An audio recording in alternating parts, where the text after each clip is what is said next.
মহাদেব, মহাদেব আপনাকে আরো সুযোগ দিতে প্রস্তুত ছিলেন, কিন্তু আমার মনে হয় না যে আপনার কাছে অধিক সুযোগ পাওয়ার সময় রয়েছে।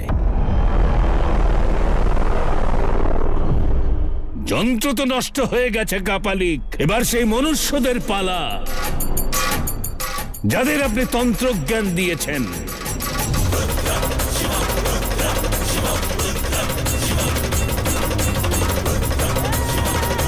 আমি তাদেরও পরিসমাপ্তি ঘটাবো,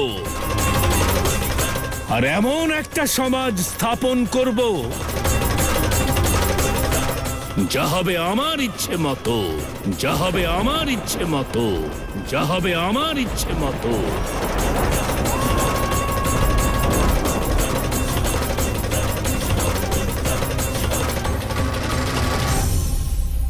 থামুন ব্রহ্মদেব,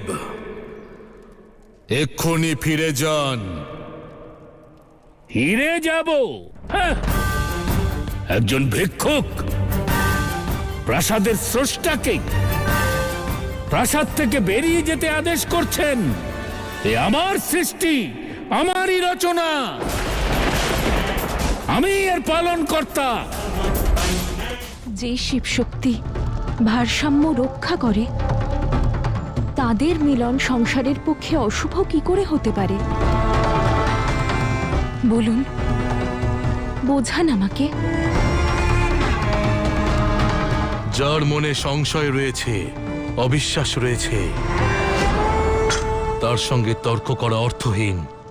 প্রশ্ন তর্ক বিতর্কের নয়, সত্য আর তথ্যের। মহাদেব,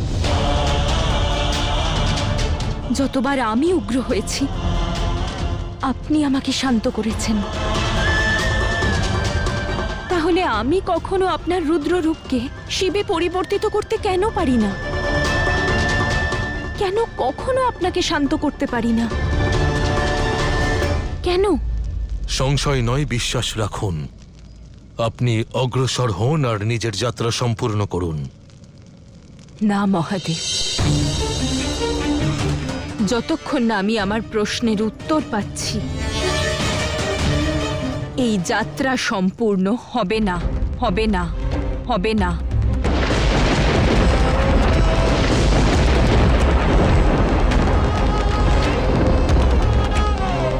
কি হলো গণেশ, তুমি ঠিক আছো তো? মাতা, পিতা, আসলে তুমি কোনো দুঃস্বপ্ন দেখেছো? হ্যাঁ, কিন্তু সত্যি মনে হলো দাদা, মাতা আর পিতা একে অপরের থেকে দূরে চলে যাচ্ছে। বড় কিছু অশুভ, বড় কিছু অনিষ্ট ঘটতে চলেছে দাদা।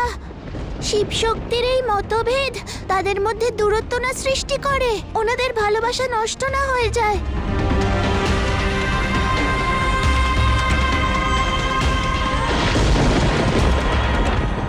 পরিস্থিতির গুরুত্ব এবং তোমার অস্থিরতা আমি দুটোই বুঝতে পারছি, কিন্তু শক্তির অন্তরের দ্বন্দ্ব কেবল শিবই দূর করতে পারেন, এবং শিবকে প্রশ্ন করার সাহস কেবলমাত্র শক্তিরই আছে। অর্থাৎ যতক্ষণ ওরা দুজন একে অপরের সম্মুখীন না হবেন, ততক্ষণ না মতের মিল হবে আর না মনের।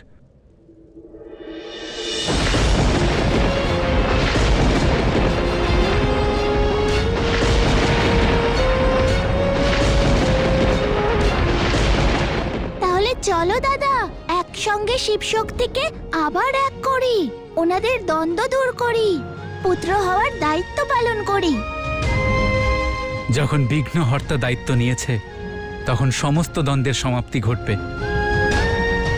তোমার স্মরণ মাত্রেই সমস্ত কার্য শুভ হয়ে যায়। সঙ্গে থাকলে শিবশক্তির সন্তাপও দূর হয়ে যাবে।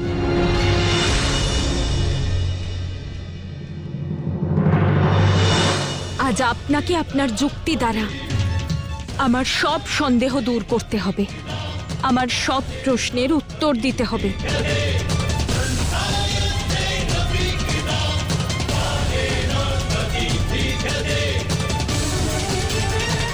মহাদেব, আপনার দৃষ্টিতে কি সংসারে উন্নতি আর সুযোগ পাওয়ার অধিকার কি শুধু পুরুষদের?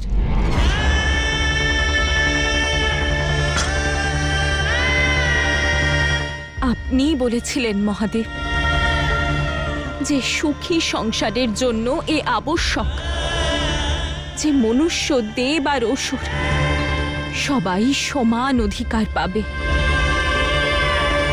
তাহলে কি আপনার এই সমান সমাজে নারীদের কোনো অধিকার নেই? নারীদের বিবেক আর চিন্তার কোনো গুরুত্ব নেই? নারীদের প্রশ্নকে অবহেলা করা কি সমানাধিকার? নিজের স্ত্রীকে অপমান করাকে সমানাধিকার বলে?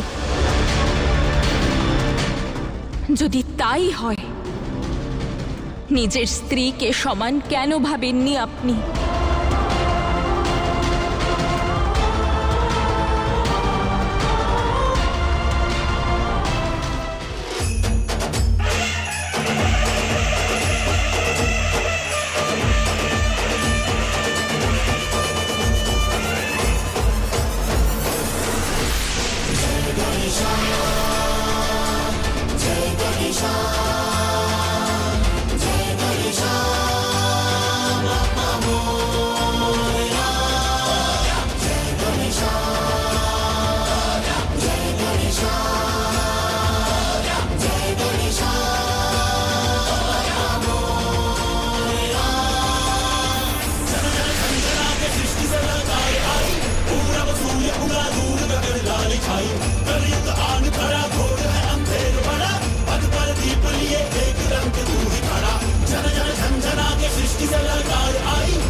তোমার সামনে আসার জন্য আমি ক্ষমা চাইছি পিতা, কিন্তু কি করব? প্রশ্ন মাতার মন থেকে পরিবারের সম্মান পর্যন্ত পৌঁছে গেছে। আমি শিবশক্তির মতভেদের প্রহার শিবের কৈলাসের উপর হতে দেব না। তোমার দেওয়া এই অভিশাপ থেকে আমার পরিবারকে আমি নিজেই বাঁচাবো।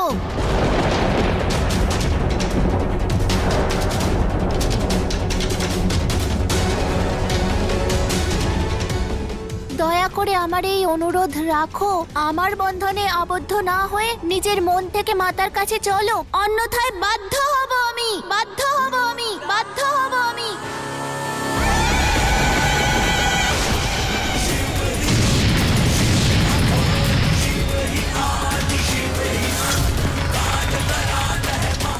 গণেশ! সাবধান গণেশ, সাবধান গণেশ, সাবধান গণেশ।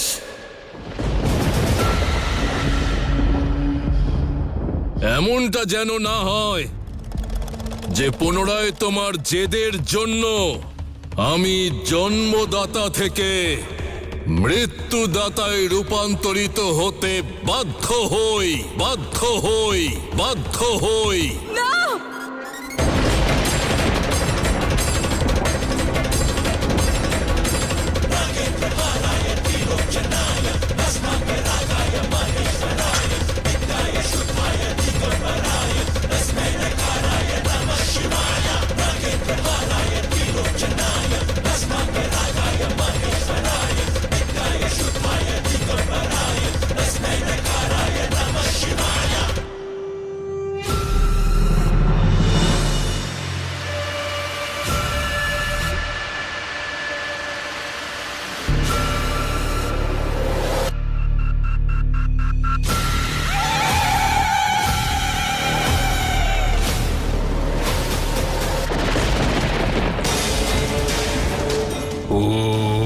नमः पार्वते नमः।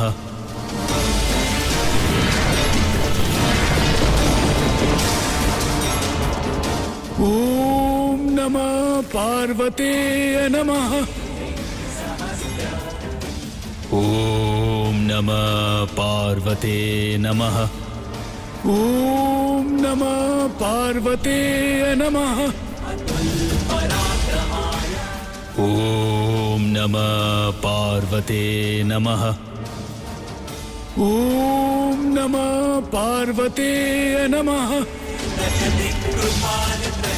ॐ नमः पार्वते नमः।